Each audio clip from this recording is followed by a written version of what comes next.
Amos au chapitre 6. Malheur à ceux qui vivent tranquilles dans Sion et en sécurité sur la montagne de Saint-Marie, assez grande la première des nations, auprès desquelles va la maison d'Israël.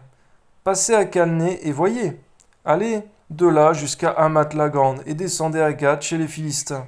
Ces villes sont-elles plus prospères que vos deux royaumes, et leur territoire est-il plus étendu que le vôtre? Vous croyez éloigner le jour du malheur, et vous faites approcher le règne de la violence. Ils reposent sur des lits d'ivoire, ils sont mollement étendus sur leurs couches. Ils mangent les agneaux du troupeau, les veaux mis à l'engrais. Ils extravaguent au son du luth, ils se croient habiles comme David sur les instruments de musique. Ils boivent le vin dans de larges coupes. Ils soignent avec la meilleure huile. Ils ne s'attristent pas sur la ruine de Joseph, c'est pourquoi ils seront emmenés à la tête des captifs. Et les cris de joie de ces voluptueux cesseront. C'est vrai, tu as dit pleurer avec ceux qui pleurent, réjouissez-vous avec ceux qui se réjouissent. Garde-nous d'être dans la joie si des frères ou des sœurs sont dans la tristesse, dans le deuil, dans les larmes, dans la souffrance.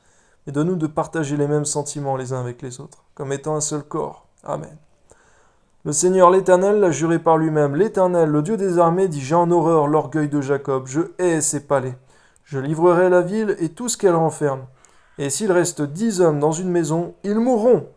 Lorsqu'un parent prendra un mort pour le brûler, qu'il enlèvera de la maison les ossements, il dira à celui qui est au fond de la maison: Y a-t-il encore quelqu'un avec toi?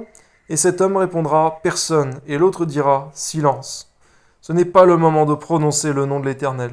Car voici l'Éternel ordonne: il fera tomber en ruine la grande maison, et en débris la petite maison. Est-ce que les chevaux courent sur un rocher? Est-ce qu'on y laboure avec des bœufs?